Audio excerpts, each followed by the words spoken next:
Bonjour les amis et bienvenue pour cette nouvelle vidéo. J'ai enfin reçu l'Insta360 Ace Pro. Il y a eu pas mal d'attentes, il y a eu un problème de réapprovisionnement. Du coup, j'ai quand même attendu un mois avant de l'avoir. Bon, l'essentiel, c'est que je l'ai reçu et en plus, coup de chance, j'avais un petit anniversaire à filmer et photographier et je l'ai reçu dans la matinée. J'ai pu faire le test que je voulais, c'est-à-dire en basse luminosité. Qu'est-ce que cette caméra vaut réellement en basse luminosité? Et j'ai eu ma réponse. Je vous montre les images à la fin de cette vidéo. Je me suis pris une capuche dans la foulée pour protéger l'objectif. La construction fait très sérieuse, ça fait costaud. De par sa construction, je dirais que c'est vraiment une caméra d'action. C'est vraiment orienté pour ceux qui vont faire du sport, qui vont bouger. Je ne vous fais pas l'unboxing puisqu'il y a pas mal de vidéos sur internet qui vous montrent ce qu'il y a dans cette boîte. Je ne vous montre pas l'interface non plus parce que si vous êtes un peu habitué aux caméras d'action, c'est un peu la même chose à chaque fois. Alors le point important, je sais que quand j'ai commandé la caméra, j'ai aussi commandé en même temps l'adaptateur micro. Parce que globalement sur les produits Insta360, la partie sonore ce n'est pas ce qu'il y a de plus qualitative. Même sur la One R qui était un peu l'équivalent de l'Osmo Action, c'est pas top. Même avec une module de microphone externe, le son n'est pas bon. Contrairement à l'Osmo Action où le son est vraiment bon. Moi je suis plutôt bluffé par la qualité audio de l'Osmo Action. Enfin les produits DJI, généralement je trouve que le son il est vraiment bon. Un adaptateur micro externe de la marque Sinova. Voilà. Et j'ai pu faire un petit test en recevant la caméra. Et je trouvais que l'audio en intérieur était pas trop mal, sans micro, sans ajouter de micro externe. Je trouvais que le son était pas trop mal. Surtout pour un produit Insta360. Voilà, pour une fois, je trouvais que là, ils ont fait pas mal d'améliorations. Bon, en même temps, vu le prix, j'espérais quand même secrètement qu'ils aient fait un peu de travail là-dessus. Alors, venons des produits DJI avec l'Osmo Action, je ne suis pas habitué à me filmer avec l'écran tourné comme ça. Et c'est vrai que c'est très agréable, parce que déjà l'écran est très grand, et ce qui donne un certain confort visuel. Et je trouve que par rapport à l'iPhone par exemple, les couleurs sont assez fidèles. Alors évidemment, il faudrait que je pousse le test un peu plus loin, mais là, je trouve que ça rend pas mal. Allez, je passe au test. Alors, je fais un petit test en extérieur. D'ailleurs, tiens, on va faire un petit test par rapport au point focal. Je sais qu'il y a une polémique sur l'Insta360 Ace Pro, parce que le fabricant dit qu'il faut une distance de 40 cm pour avoir les mises au point sur le visage. Donc pour ceux qui veulent bloguer par exemple, 40 cm c'est le minimum qu'il faut pour avoir une mise au point nette. Voilà. Et la polémique sur internet, effectivement, il y a beaucoup de gens qui se sont plaints que même à 40 cm ils étaient flous. Et que la vraie distance c'est plutôt 60 cm. Là actuellement je pense que je dois être à 40 cm. Ouais. Est-ce que je suis net? Bon, sur un petit écran j'arrive pas à le dire. Maintenant je vais tendre le bras un peu plus loin. Hop là. Je vais tendre le bras un peu plus loin. Donc là je pense que je suis plus à 50, quasi 60 cm. Est-ce que là je suis plus net qu'avant? Ou est-ce que c'est kiff kiff? Bon. Après je sais qu'il y a une espèce de mise à jour sur les derniers produits Insta360. Où ils auraient amélioré ce point. Peut-être que j'ai reçu ce dernier produit, peut-être que j'ai de la chance. Voilà. Et si c'est pas le cas, il faudra que je retourne cet appareil. Ok, alors du coup j'en profite aussi pour faire le test son. Qu'est-ce que ça donne le test son en extérieur sans micro externe? Et maintenant je vais ajouter l'adaptateur Sinova avec le microphone et du tige. Alors pour ceux qui ne savent pas, les microphones et du tige, ça ressemble à ça. C'est tout petit, ça se branche en jack. Et ça c'est le microphone par excellence que j'utilise. Alors j'utilise pas les systèmes Rode et compagnie parce que c'est beaucoup trop encombrant. Ce petit machin, la petite bidule, c'est assez qualitatif, du moins sur l'Osmo Action que j'utilise très régulièrement. Voilà, c'est vraiment très bon. Je vais l'utiliser sur l'Insta360 Ace Pro, voir ce que ça vaut. Et surtout comparé au micro interne de la caméra. Allez, c'est parti. Alors moi j'ajoute aussi un petit adaptateur en L. Alors sur l'Osmo Action, je vais vous renvoyer sur le lien. Moi j'utilise deux adaptateurs comme ça pour faire un C afin que le micro se tourne vers l'avant.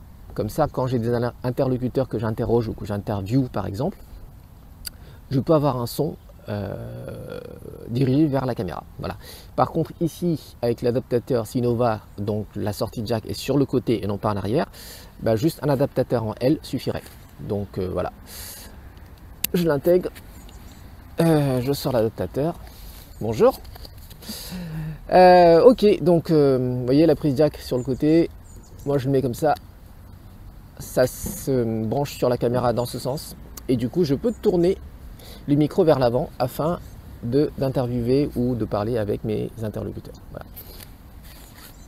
Hop là, je l'éteins parce que c'était en train de filmer depuis tout à l'heure. Alors pour brancher les micros externes, enfin le module externe, l'adaptateur, je suis obligé de retirer le clapet parce que sinon ça rentre pas dedans. Alors pour le retirer, faites très attention. Voilà, faut y aller tranquillement quoi. Tac, voilà. Je suis quand même surpris par la conception de cet adaptateur parce que ça s'accroche directement sur le bout de métal qui permet de fermer le clapet. Enfin qui permet aussi d'accrocher le clapet. Et ce qui fait qu'une fois que c'est fixé, en fait, c'est hyper compliqué de le retirer. Bon, alors le bon côté, c'est que ça ne va pas tomber comme ça si vous bougez. Mais le mauvais côté, c'est que si vous voulez le retirer et le remettre à chaque fois, c'est un peu plus compliqué. Alors, je le mets. C'est bien dans ce sens, ouais. Et il faut que j'appuie pour que j'entende le clic, voilà. Ouais, voilà, là ça a l'air bien installé, ok. Je vais régler l'audio, le gain audio à... Il y a le gain qui est à 0, mais bon, j'ai pu faire quelques tests et je trouvais que c'était assez faiblard. Donc je vais mettre à plus 6, je vais mettre un gain à plus 6. Est-ce que le micro fonctionne bien? Allô, allô, est-ce que le micro fonctionne bien? Ouais, je suis pas sûr, là j'entends le vent. Ouais, même le gain à plus 6, je le trouve pas assez, assez fort. Je vais mettre un peu plus ou moins, non, un peu plus. Si je peux. Bom bom. Ah non, plus 6 c'est le max. Ok, bah on va voir. Hein.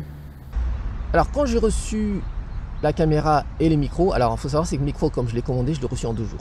Tandis que la caméra, je l'ai reçu un mois après. Donc j'ai reçu le caméra avant, enfin j'ai reçu le micro avant la caméra. Alors quand j'ai reçu la caméra, j'ai pu tester le son en intérieur, sans le micro et avec micro. Alors comme je vous disais, le son en intérieur, je le trouvais relativement bon. Et j'ai testé avec le micro. Si vous le laissez par défaut, bah, le son n'est pas très fort en fait. Faut augmenter le gain sur la caméra. C'est ce que je viens de faire. Donc j'ai mis à plus 6. Est-ce que pour autant on entend bien le son? Voilà. Est-ce que il y a une réelle différence de qualité entre les micros internes et les micros externes? Alors quand vous branchez le micro, ce qui est bien, c'est qu'en plus il y a un vumètre qui affiche le son.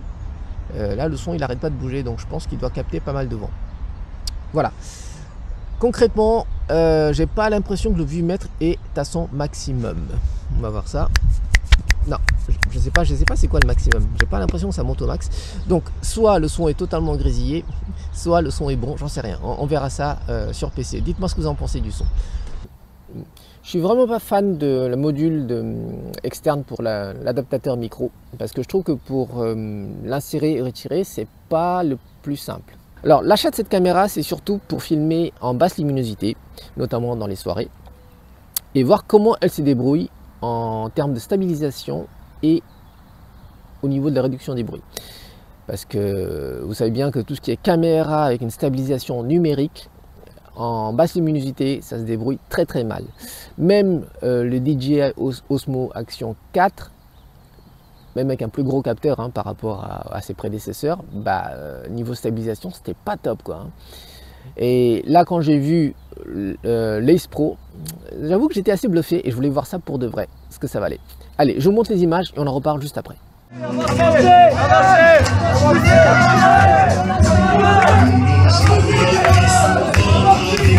Vas-y, vas-y, vas-y.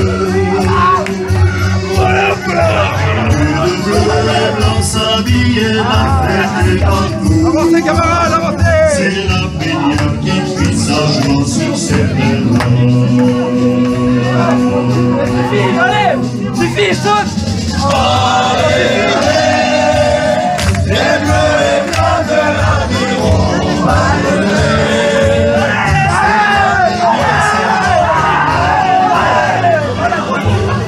Alors pour ceux qui veulent utiliser en basse luminosité avec une bonne stabilisation, n'oubliez pas d'activer le Pure Video, l'option Pure Video, et aussi la stabilisation en basse luminosité. Voilà. Il faut activer ces deux options pour avoir un résultat optimal, comme vous avez pu le voir. Et je dois reconnaître que c'est assez bluffant.